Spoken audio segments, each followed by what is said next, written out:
We had a lot of goals this offseason. You know, none of us were happy with the way things went down last August and September, and to just take something like that to remind you of the good times and all the success we've had, and certainly something we want to get back to. So, wanted to lengthen out the lineup. We had another big bat to go with David and Manny, and try to get back to the relentless lineup we had 1 through 9.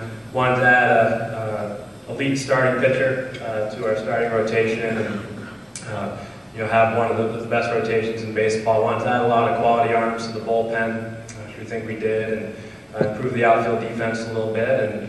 And Tito, I think we got a turnkey club now. So if it doesn't go well, I think it's all your fault. Can you tell we like to pick on Tito a little bit here? By the way, I do sincerely say that he's one of the nicest people you'll ever work with in this business, and I think underappreciated when it comes, well, is anybody here that calls WEEI? Okay, then everyone else I think likes him out here in the audience as well. Tito, I guess the question to you is, what gets you excited this time of year when it comes to baseball? I think our clocks, about this time of year, we all start getting excited for the start of spring training. And then when you show up at an event like this and you see the players in person, the players that are helping us win now, and then the players that are going to help us win in the future, it really kind of gets your guns revved, and you just get even more excited. So this is a good time of year. And Tito, any closing thoughts you'd like to say to Red Sox fans when it comes to 2007? Well, just how much we appreciate your support, and seeing all these faces in the room tonight really picks our spirits up and warms us up as we get through the winter and ready for spring training. And trust me, we are doing everything we can, putting a winning team on the field for you guys, and we won't rest until we do. We look forward to seeing you all at Fenway Park. Thanks a lot.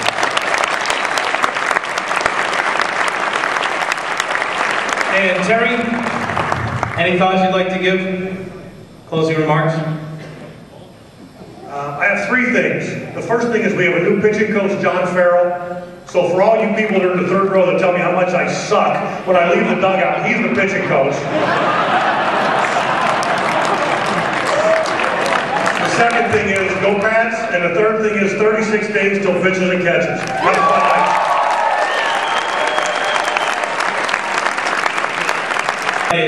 Hey Red Sox fans, this is Big Poppy. There you go. Sorry I couldn't be with you guys tonight. I really appreciate all the fun and support we had in 2006 once again. Thank you to the writers for putting me in this position, being the team MVP once again. Thank you guys for your support on and off the field. I really appreciate it. And all you fans and all you Red Sox Nation people in New England and all the way around the world, it's been a pleasure for me to be representing you guys out there through the years. And thank you once again for choosing me as you guys' MVP. Thank you. What's more rude, waiting for you to finish, so it's taking all this time to get here, or walking up during your introduction? But the first thing I'd like to say to all of you is again, I think I've said it here before, Tom and Larry and I have felt so fortunate to have come into this community and been accepted the way that we've been accepted as outsiders. Even now, it's been 5 years, we still feel like outsiders, but I don't know, it's just us, because you have never treated us that way. So I just want to let you know how much we appreciate the support and the warmth that you've given us over these 5 years.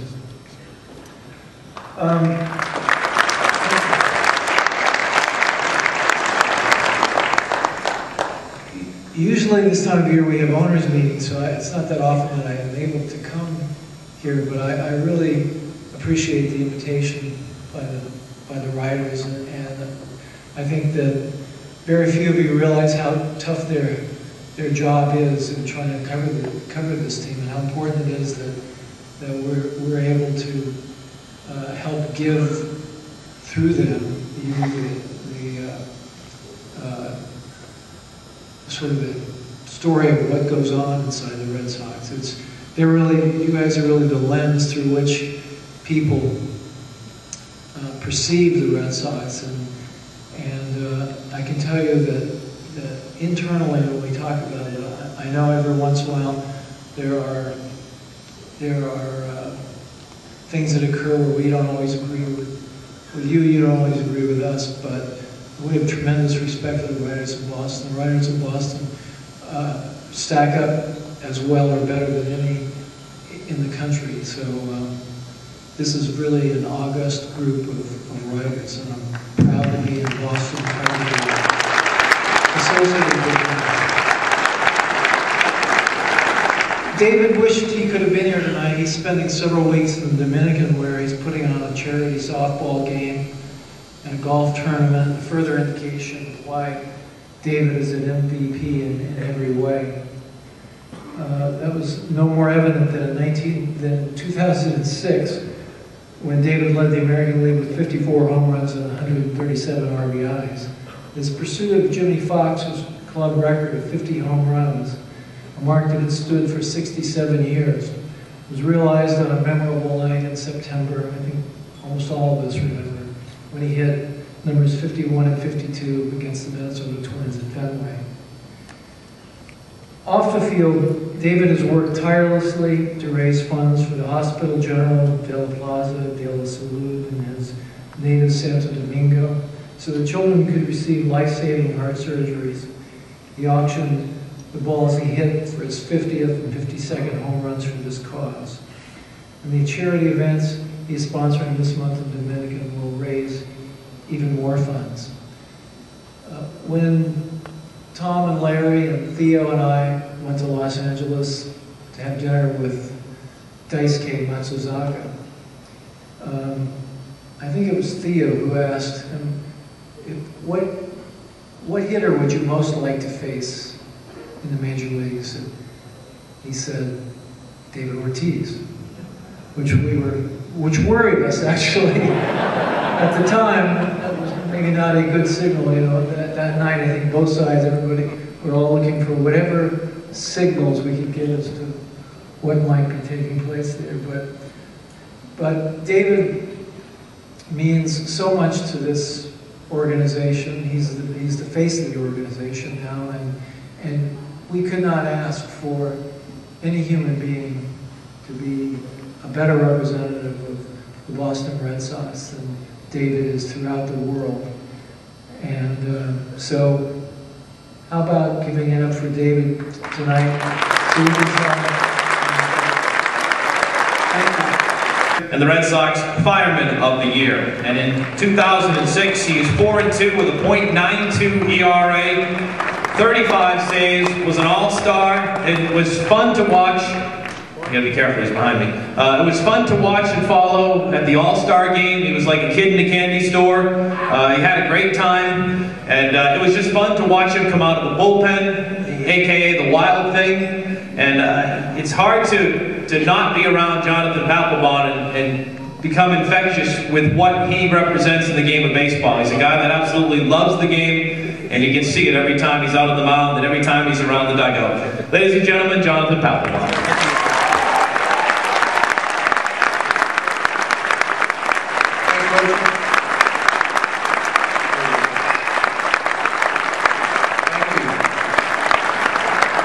Oh, man. First of all, I'd like to thank the good Lord above for giving me the talent that He's blessed me with. Obviously, I wouldn't be here doing the things I'm doing today without Him by my side. And obviously, my family and my wife, where you for putting up with me through all those tough times that first season. Thank you. And also, I want to thank my coaches and teammates, because obviously, without them, I wouldn't have accomplished a lot of the things I was able to accomplish this year and do the things that I did. So, thanks, guys. Appreciate it. Also, the sports writers, thanks for not killing me too much in the newspaper. I've learned the phrase on and off the record, so that's helped me out a little bit. And also, I want to thank the entire city of Boston for pretty much welcoming me with open arms and accepting me the way it's been accepted.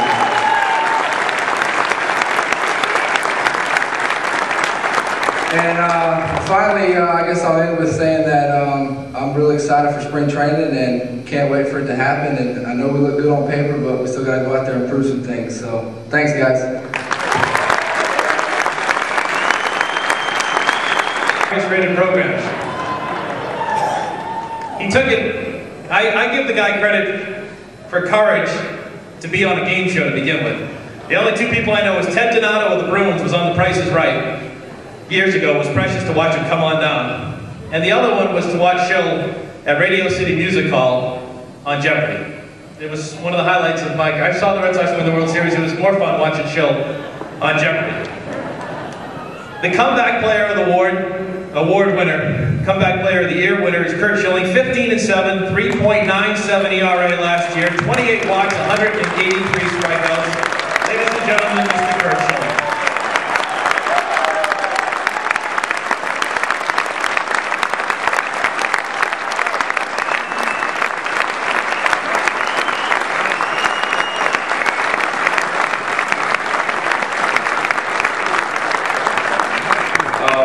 Two amazing things tonight. The fact that I'm in the same room as Dan Shaughnessy in January, I would have thought someone would have had to written a big check. Two would actually be saying thank you to the Boston sports writers. No, I kid. There are a lot of great writers here in Boston. None of them are here tonight, but there are some good ones. To the young guys, I would tell you this. There is no greater sports venue in the world than Fenway Park. To wear a Red Sox uniform on the field at Fenway is the pinnacle of sports.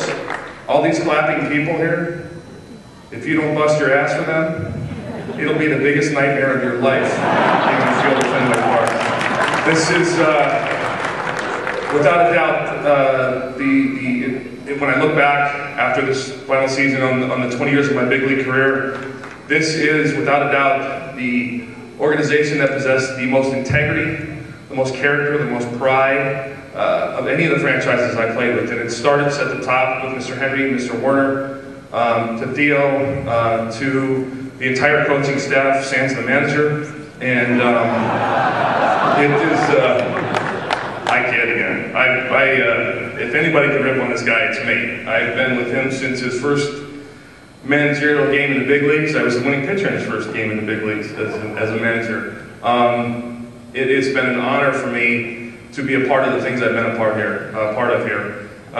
You know, the unfortunate part about winning an award like this is that you have to suck at some point to get it. And I did suck. And but you know what? I played with some phenomenal teammates that made this happen. Paps, Mikey Lowell, who, when I speak of character, a man of incredible character. To be a teammate of his was a lot funner than I ever imagined it would be. Not to mention he is by far the worst fantasy football player I've ever had the pleasure of being a teammate with. But well-deserved honor. To look around at the young guys that are up and coming this is an incredible time to be a member of this organization. From Theo and the guys in the front office who every year, as a player, the one thing I've always asked is that the front office commits to winning a championship in the same way that they ask us to, and they've done that every year I've been here, and it's always been up to us. I don't think this year's going to be any different in the sense that if we catch the breaks and stay healthy, there's no reason we can't have a second 3 million person parade in Boston. So thank you.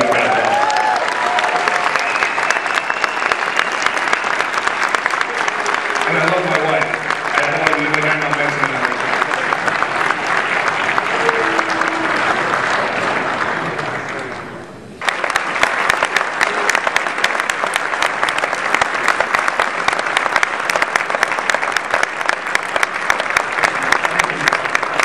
I feel kind of like the odd man out right now with all these Red Sox and everybody up here. But first I want to say thank you to my Lord and Savior.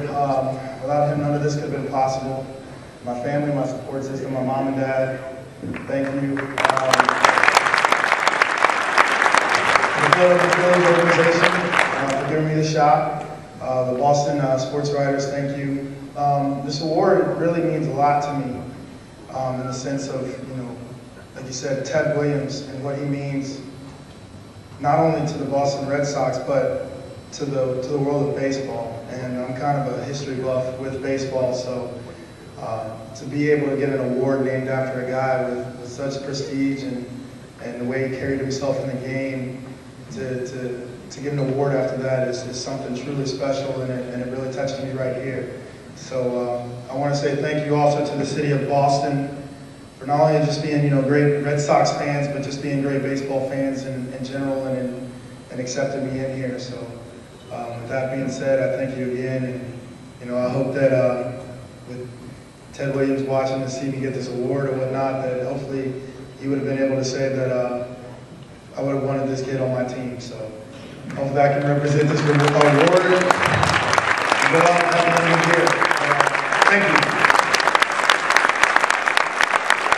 The last award is perhaps my favorite award, and I've been looking forward to giving this one out more than any other award, and no offense to Ryan or Kurt or Hap or Mike or anyone up here at the head table.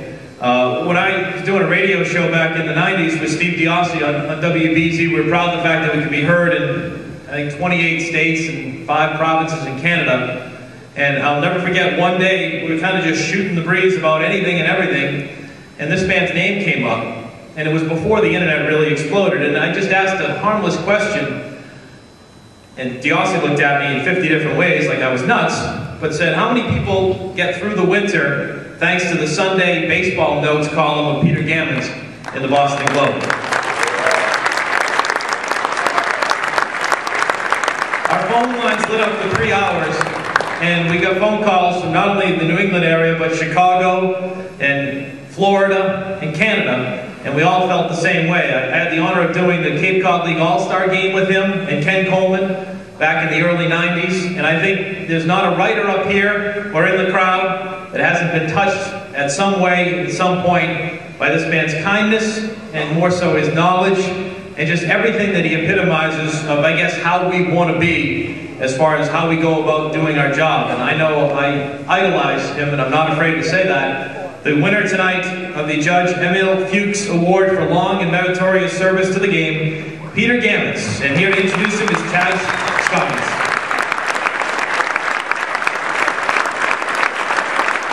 Come forward, Peter, up. Do an introduction form. They asked me to introduce Peter to you because of, I guess I go back about as far as any other writer in Boston with him, all the way back to 1973 when I first started, and Peter was still a young writer covering the Red Sox for the Boston Globe. And first off, I'd like to thank the Fuchs family for providing us with this terrific award. It's our highest award that we give out, and the Fuchs family has been very generous in providing this award for us over the period of years.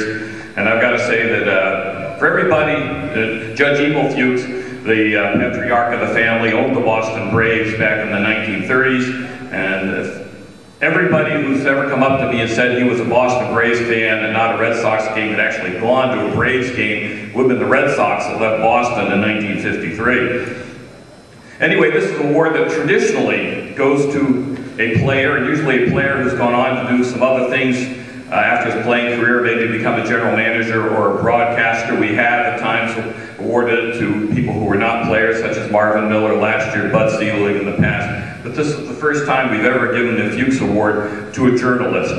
But Peter Gammons' contributions to baseball as a journalist were no less significant than any player. And I said I met Peter first in 1973 when I first started covering the Red Sox. I sat next to him in the press box for years, and I just marveled at the way he could write. Sometimes he would tap me on the shoulder and he'd say something like, "Boy, what do you think of this lead?" And I'd look over his shoulder and read it, and it'd be Tom Underwood had just given up a home run to lose a game in the 11th inning of the Red Sox, and he'd write a line like, "It came up like the sun over Campobello Island." And I said, why can't I write like that?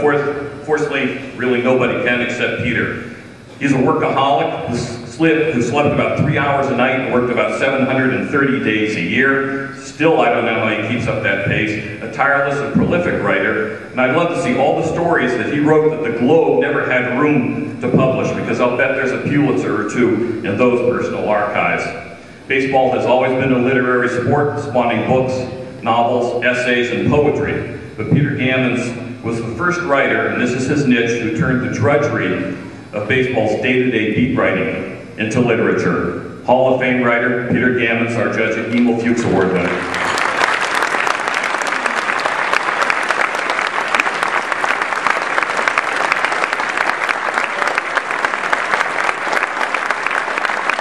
Very much.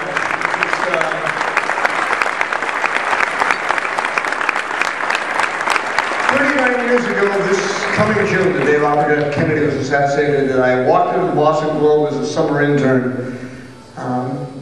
And 8 months later, started at the Globe, and I was very lucky. Thanks to a lot of you here, and not only helped me, but read me and allowed me to be your eyes and ears, and end up with what I would say is about the best job anyone's ever had in this country. We're in a misanthropic period in our history in which people somehow play off anger and frustration, whether it's in politics and negativity. But all I can tell you is that 39 years in baseball, I have loved almost every moment of it. And that includes 2 o'clock in the morning deadlines on the West Coast. But Skyers remembers this. I mean, the one game Gaylord Perry got thrown out of, there was a Reed Nichols that called for the ball in the 4th inning. In the 7th inning, Rick Miller comes to the plate. The game's tied 4-4, bases loaded 3-2. Rick Miller was 500 lifetime against Gaylord Perry.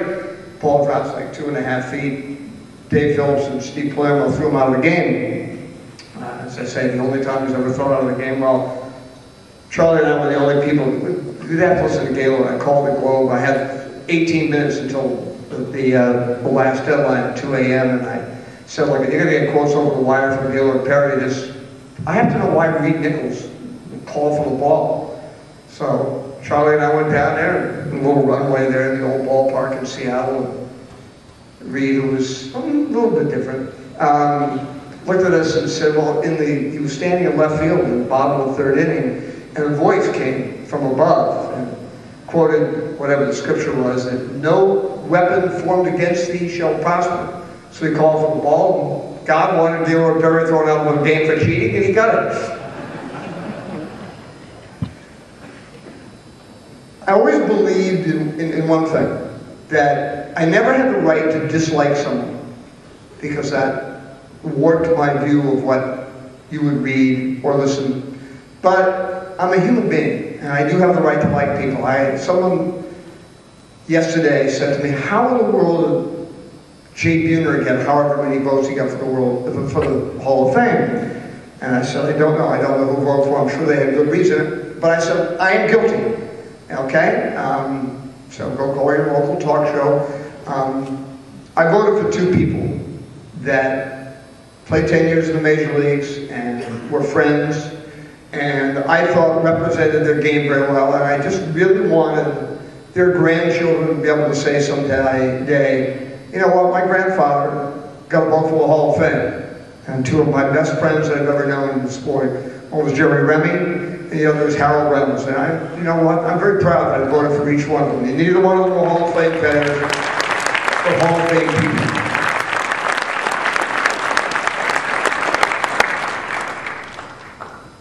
We are told constantly about today what players don't do, or what they do, or what's wrong.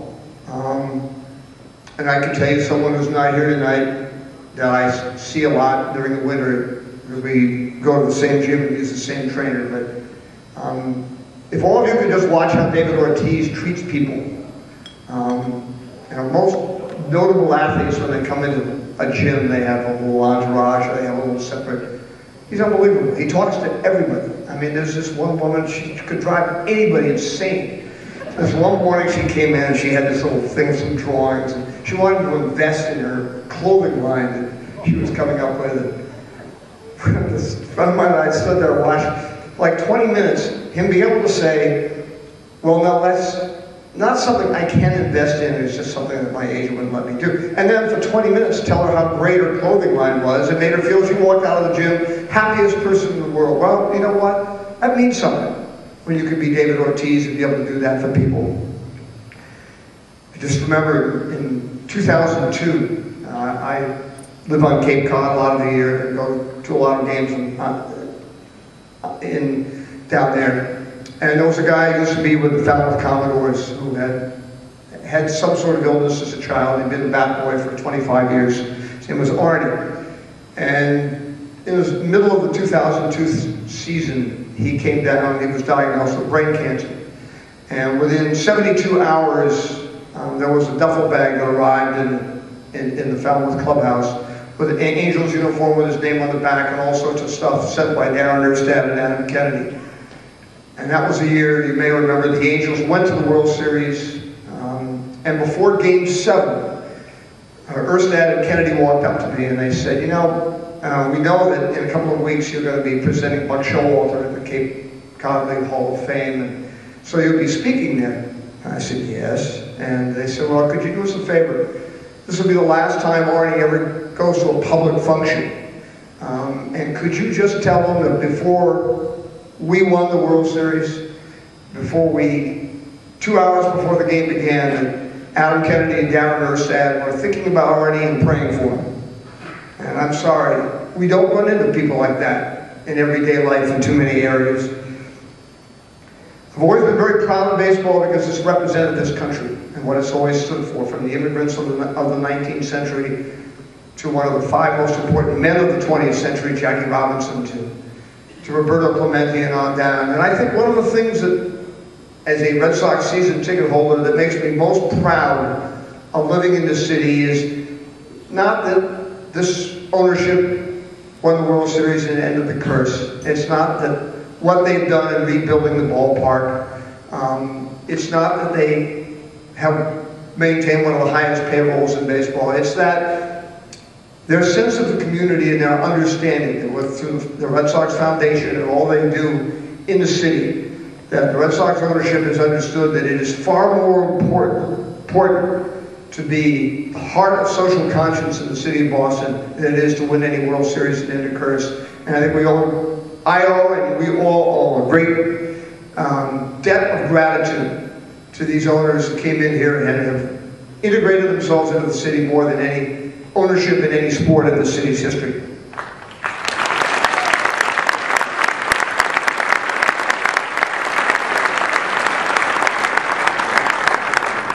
Now, one of the things that I found most aggravating in the last year was reading that we are not supposed to listen to the people we cover, and in some ways we shouldn't know them, like the columnists in the 1940s.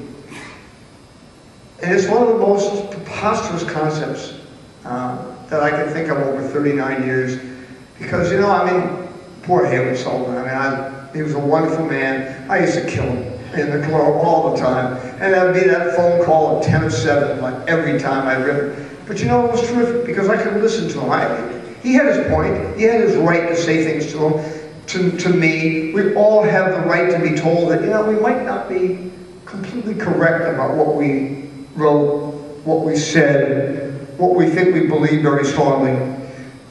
Jim Rice had a great way of doing it with me when I covered him. He would underline things that he thought I might have taken shots at him, things that he thought might be a little bit unfair. He would just hand it to me, wouldn't yell or scream, just hand it. Just let me know what you think. And you know what? We all should listen. We should be listening to what people have to say. And I believe very strongly, as I say in this misanthropic period, that what's really important in every part of our lives is what we're for, not what we're against. What we revere, not what we fear. What we love and not what we hate. And I've been very fortunate. I love baseball. I love people. I like the people I've covered. I have a lot of, I can't sit here and reel off 5,000 names of people that have been very good to me. But I can tell you, when I was sick this summer, people that are not only fans of the Red Sox, in the Red Sox community, baseball fans around the country, and people within the game, did things that are beyond my imagination, and a major reason for why I'm here today. And I'd just like to say that to all you fans and you people that allowed me to be your eyes and ears for all these years, I really thank you, because I really have had the best damn job in America. Thank you.